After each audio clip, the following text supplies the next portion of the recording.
Hey guys, it's Will. So there's been a huge surge in quantum and most stocks pulled back this morning at market open.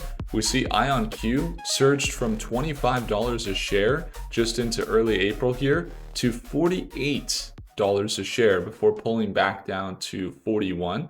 If you look at Rigetti, it surged from $12 a share up to $21 a share before recently pulling back down to 18. And if we look at LAES or some of the cybersecurity companies, same deal. Quantum Day, International Quantum Day, was just about a day and a half ago. And we saw all the stocks surge. And then Xanadu XNDU surged from about $15 a share or a little bit less than that. At one point, it was at 5 and it basically surged to $37 a share at one point this morning before pulling back down. It's at $29 a share now. It's up 17%. So huge surge for Xanadu. Then you got Google definitely seen some green, and then you had QBTS as well. QBTS 23 from about $12 a share, they surged to 23. They're back down to 20 currently. So in general, all these stocks, I hold. At least I hold QBTS, Rigetti, Google, obviously Microsoft, and then I also hold IonQ. And I don't play around with QUBT, or I don't really have a lot of the newer ones as much. For example, Xanadu, we haven't really talked about this one, but this is a stock that has been in the conversation. They've been raising some money. I think there was like a recent funding round, 300 million plus, and then they also are just starting to get some traction. XNDU is the stock. And Xanadu, Quantum Technologies, you can see they have a market cap that has been growing significantly with their negative net income. Their financials haven't really looked favorable yet, but they are starting to see their assets crank a little bit. They're up to about 90 million in the last quarter. That's what they reported, at least. But really what's interesting is just some of the articles, some of the approaches that some of these companies are having.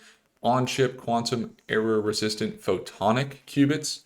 So one of the big instances that we've seen get a lot of conversation related to data centers, but also get information related to not just data centers, but now quantum, is photonic. Photonic qubits is something that essentially uses light to transfer data. And so when you're looking at data centers, like a lot of the stocks that we look at, for example, like, let's say AMD, or you're looking at Nvidia, or you get smaller to APLD or NBIS. These are some of the data center stocks, or IREN is another one. You start to see, the conversations around integrations with quantum computers and data centers. This is a really big deal because data centers are the number one most purchased, most developed technology in large scale currently. It's the number one. So when you look at the recent announcement with Nvidia, and you saw that they announced that they're now integrating AI, you might wonder, how does this AI integration work? This is something they talked about at QBT, or at CES when I went to that conference. And one of the things that they basically talked about, Rigetti, IonQ, and QBTS, a lot of these companies have been talking about the integration of AI into what they do. Because ultimately, imagine like Prophecy, for example. This is Prophecy. This is an app that allows us to run strategies on stocks. It also allows us to search, any stock. Let's search up QBTS. And one of the reasons why we use AIs like Grok and OpenAI and Claude and Gemini, and we allow all of our customers to be able to use them as well. I'm going to search the stock up here and get the projections and see everything from an AI lens, what the future price, not the past price, but the future price looks like, and see the analysis. Is because the reason we do this is because if you're trying to look at a lot of different stocks at once, what's going to happen? Well, you're going to have to try and if you want to do quality analysis, it's going to be really difficult. You can try and stay up to date, try and do as much research as you can, but ultimately things are always changing. There's always news. Even there's multiple articles here on QBTS currently. You can see the ETF, QTUM was surging, and then you have some of the news recently related to QBTS coming out. And then you got press releases. I don't know if they've had any recent press releases. Yeah, just 2 days ago, they had a press release. D-Wave's dual platform quantum systems position as leader commercial quantum computing, enhancing competitive advantage. Operational costs are still a concern for the stock, all these things, right? But like, it's just all noise if you aren't able to sift through it. And that's exactly why we use AI to analyze many different stocks at once. So you might say, all right, Will, that's great. You use AI, helps you analyze many different stocks at once, know what's happening.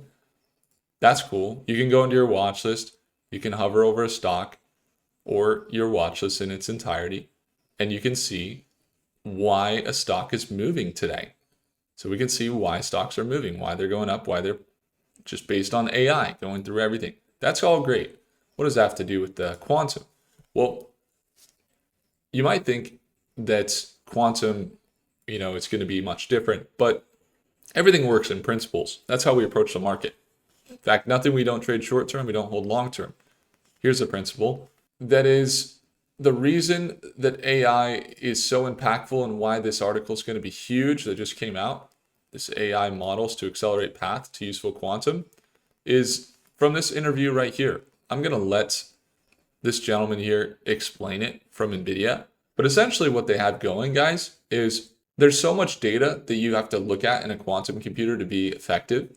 And they're going to use AI to look at that data to help you make decisions and then ultimately be able to accelerate the process of how fast you can get answers based on the quantum computers and how fast you calibrate them.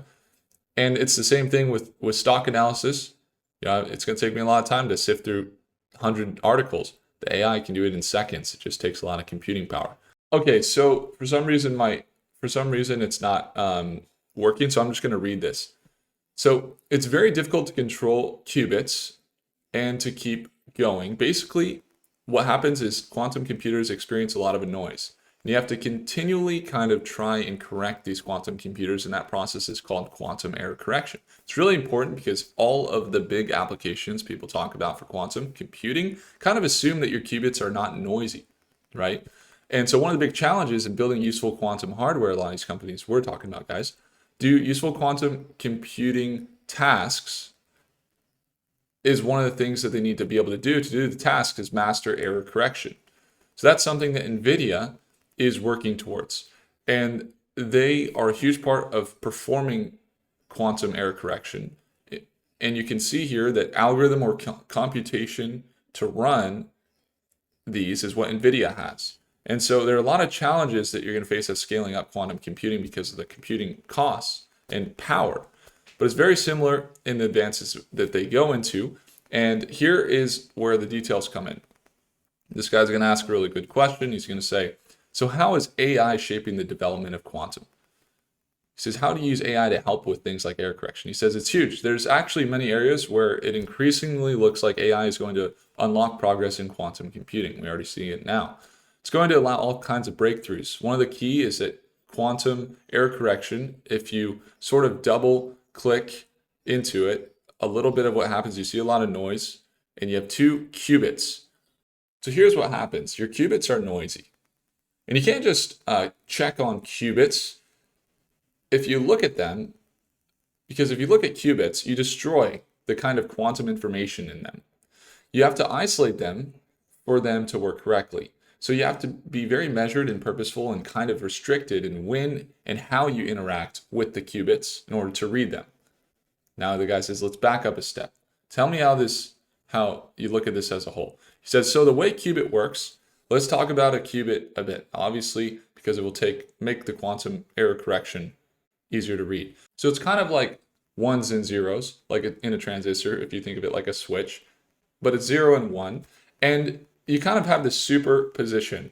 Now, people like to say that means both are 0 and 1 because they're kind of the same, but it's much more weird than that. If you look at the science, you look at some of the combination, it's very delicate combination. It's fragile how the 2 qubits kind of intertwine. And if you if you interact with its environment, you will destroy that delicate superposition between the 2 qubits. Now, if you engineer it correctly, you can do quantum error correction. And so quantum error correction seeks to do what seems impossible, which is to look at those qubits to find out if they're correct and if they've got errors in them. But at the same time, you don't want to touch them or look at them. And so the geniuses of quantum error correction, when it was discovered, it was a turning point because before then, quantum computers would just be too much noise. You couldn't really build them. But then some very clever people in the 90s that actually, if you have a lot of qubits, you can link them all together in a special way. You can entangle them, and then you can look at some of them, and you can destroy those ones. You sacrifice them, but in return, you learn just enough about the other ones through that kind of the link between them, to learn what the errors are, but without having disturbed them enough for it to really matter. So that's the way quantum error correction works, right? But to do that process, you have to end up having to do is look at the qubits. You have to get information from them. You have to get tons of data. And then you have to do kind of a Sherlock Holmes calculation. You have to process that data, infer, retrodict, and where the errors must have been, and then go and do some corrections thousands of times every second. You have to do this, and it'll fall over. You'll get way too much information a lot of times. So what you need is a decoder, and that's very hard. It needs to process terabytes of data. Like I say, you could do it thousands of times a second. You have to get the data out and back in very quickly, and you end up with a backlog. If you build it up, it can just fall over. And so decoders are one example of a task in quantum computing that AI can go through the individual qubits or where it needs to go through and get that information, do the research faster, and then be able to tell where there's room for improvement.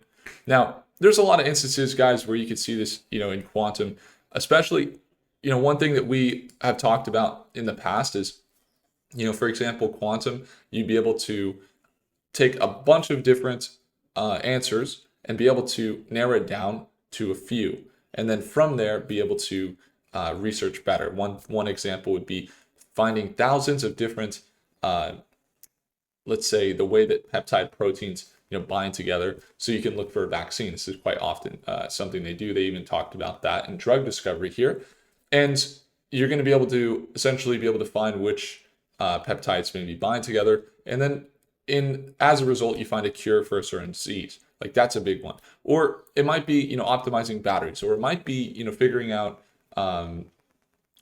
calculations on very, very complex solutions related to the weather, things like that. But in order to do it, you're going to need to make sure that the quantum computer is calibrated to do that task. And that means having proper error correction. And in order to have proper error correction, you have to be able to view the qubits, calibrate them, or read them correctly. And essentially what's happening is up until now is just like so manual. It's really hard to do.